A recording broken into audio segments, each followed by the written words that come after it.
Well, today, Two Old Farts is taking a bit of a turn.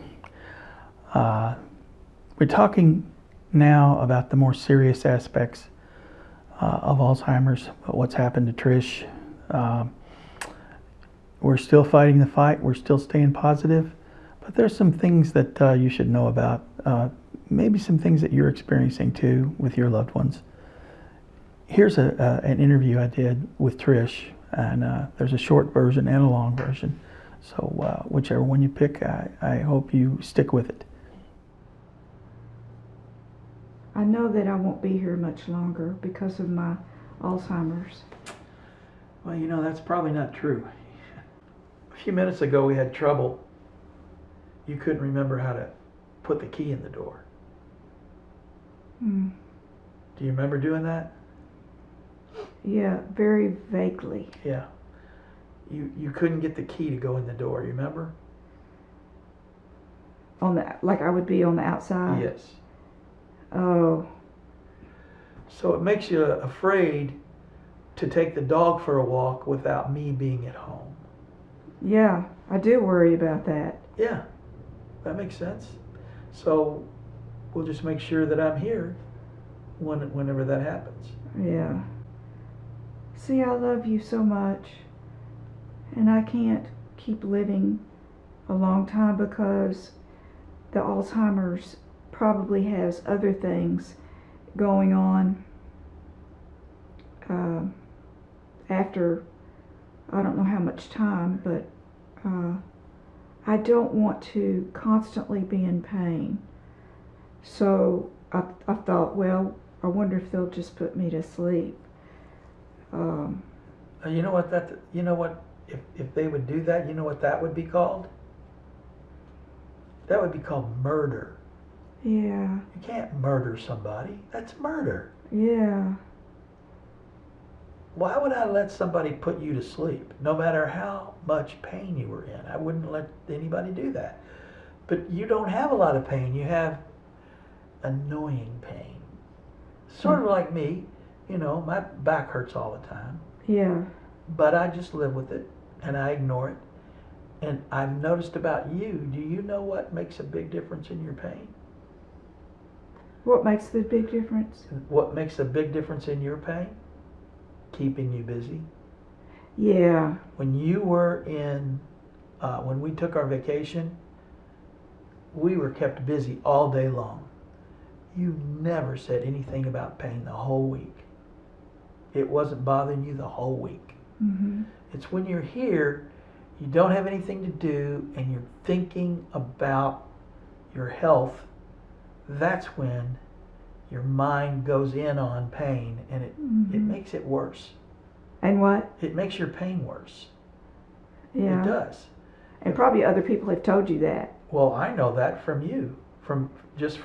Like for instance, if you and I go over to Cheekwood today, you're not going to have any pain when you're over there. None. You're going to enjoy yourself. It takes your mind completely to another place. Yeah. So I think that Alzheimer's, it really makes you focus on negative stuff, you know? Oh. Do you remember your brain going really, really dark while we were on vacation? Which vacation? When we went to Gatlinburg a couple of weeks ago with Barbara and John. Yeah. And you woke me in the middle of the night. Do you remember doing that? I woke you up. In the middle of the night. Do you remember? And I had terrors. Yes. And you were still in the dream when you woke me up. Did you know that? You had not come back to reality. Do you remember what you told me? About the drugs? About the prostitutes and the drug dealers? Yes, I remember that. Did I say that? Yes. You thought they were there in the house with us. Normally, I can wake you out of that, but I couldn't wake you out of it. You insisted that we had to be careful because in that room right there, which is where Barbara and John were, that's where they are. I can hear them moving around. Remember telling me that? Yeah. And you were scared and shaking like a leaf and frightened. I couldn't get you back to reality. I couldn't get you to, hey, honey, that's a dream. That was a dream. Come back to reality. Do you remember? It was horrible. Oh, and I did get it. You did get back. Yeah. You know how we got you back? I laid down with you and held you.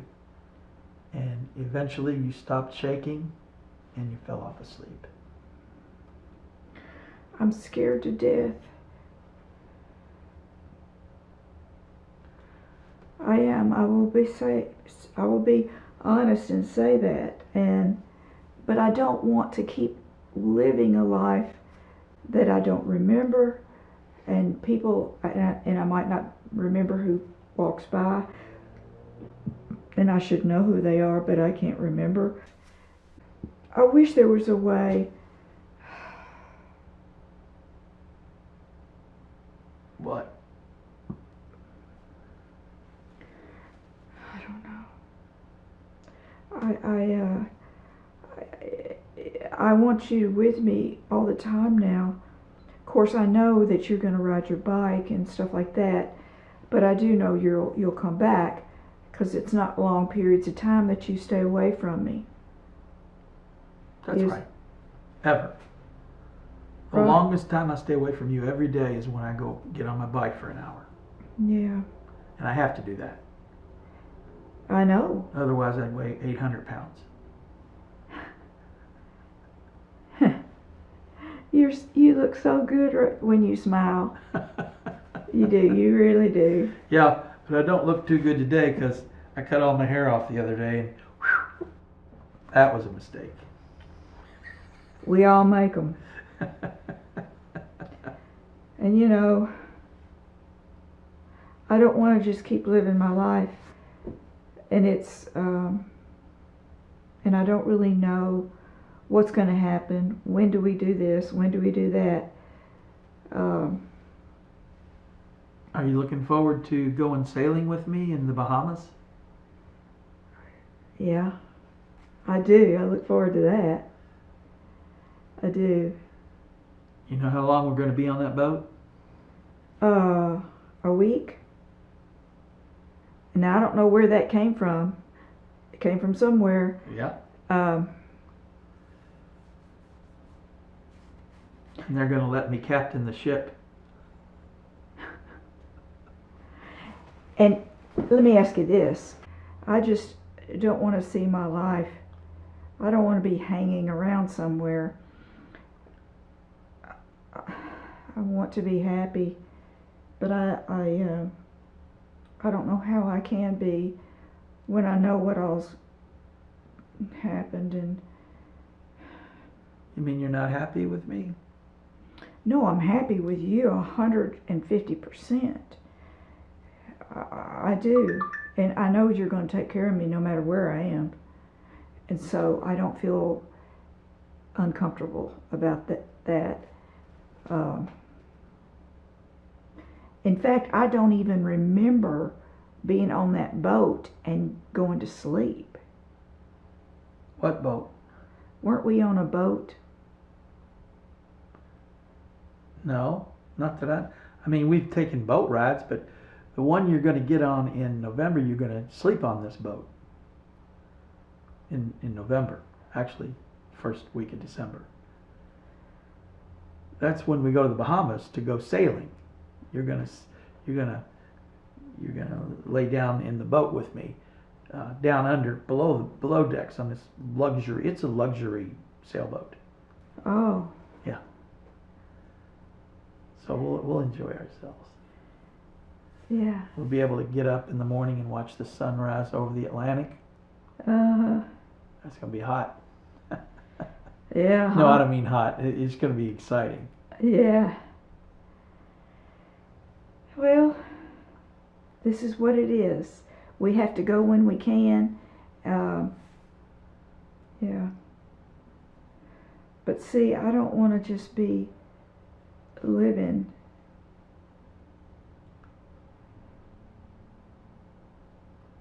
for nothing.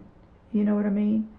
I do want to be able to see as much as I can before I die. And Alzheimer's is making things hard for me, but I can't help that. There's nothing I can do about it. Yeah, there is. Yeah, there is. We stay busy, and we go places, and we have fun. And that's really the secret. That's the secret sauce. It really is. That way I keep you happy, keep you in a good mood. Well, let me ask you this. Are you going to put me to sleep? No, honey, absolutely not. I would never do that. We are having a good life here. I know it's a hassle dealing with Alzheimer's, but we have a happy day every day. Well, what if I know that I'm dying? Well, honey, that's a long way off. It takes a long time for Alzheimer's. Alzheimer's doesn't really kill you. It's you age naturally, and you just gradually lose more and more of your memory, and it's sort of a good night. That's not as hard on you as it might be, as you might. What basically is as little the memory parts go away. It's like the long goodbye is what they call it, because you become unaware, and eventually you can't eat anymore because you can't remember how to chew. And you have to remember that all of this stuff happens after you lose the ability to think. You know, you're thinking right now, oh my God, that's going to be horrible if I can't remember how to chew. Well, you won't be able to think about it because your brain will have shut down a little bit. So it's a very, very peaceful way to die. Oh. Very peaceful. You don't have to worry. How can it be peaceful? Well, my mother died of Alzheimer's, and your mother died of Alzheimer's. And what eventually they do is they sleep more and more until they just sleep and die in their sleep. So it's not a horrible death at all. Oh, good. Yeah. So I don't think you should worry about that. First of all, I'll always be there with you.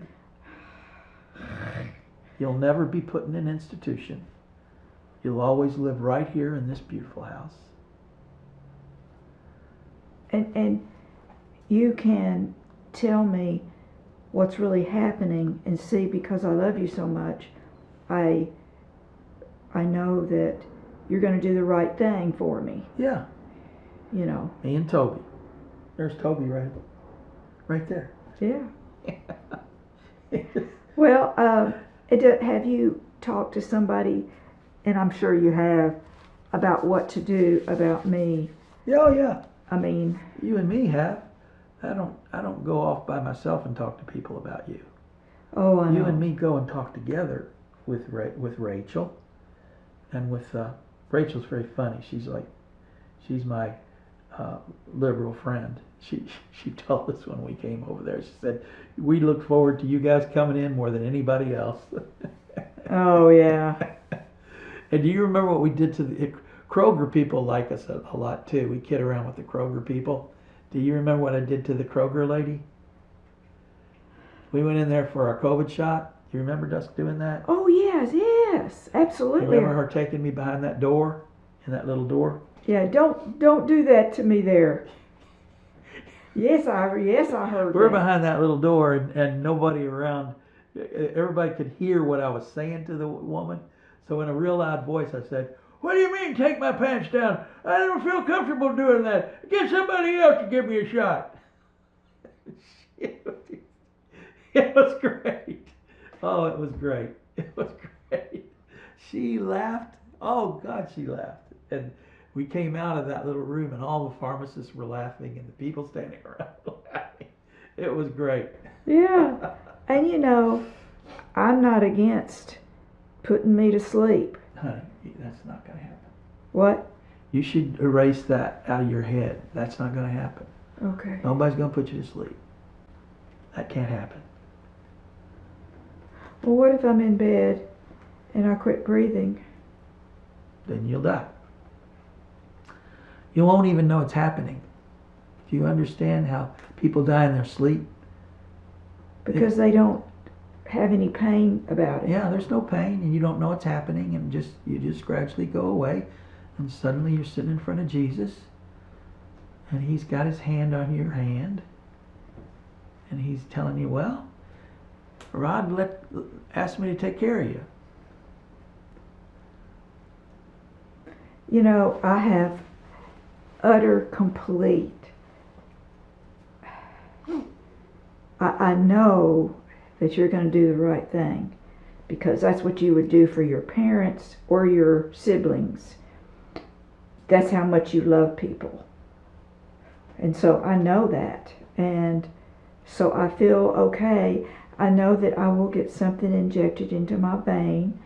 And I don't know if you'll tell me while you're doing it. No. That won't happen. That's how they put dogs down. They wouldn't do that to you. You're not going to be put to sleep.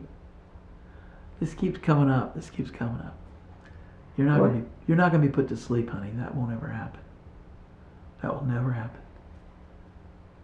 Nobody's going to inject anything into your vein. Nobody's going to put you to sleep.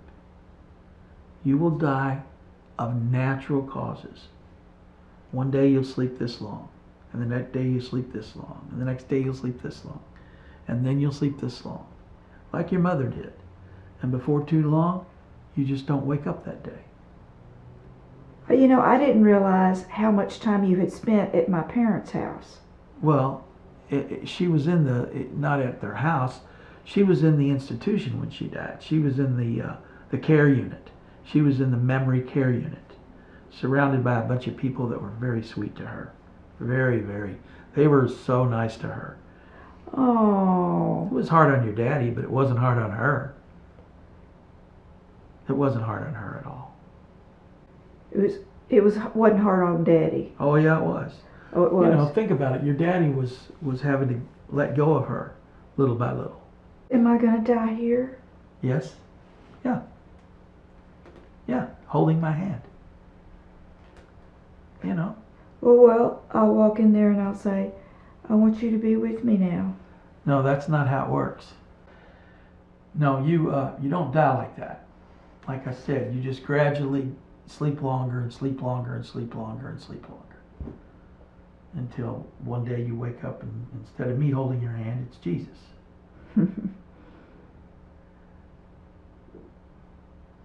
Well, that sure does sound good to me. That's the way it'll go. So now you see what we're up against. We're doing awfully well. This is kind of, these conversations take place several times a day, every day. I don't know how to get her out of that loop, but thankfully I've been able to keep my patience. And I think patience and a sense of humor is more important than anything. Just being there to listen, even though you've heard it 1,000 times. Don't shut her off. Don't shut your loved ones off. Just listen. Listen to what they have to say. That's all for today.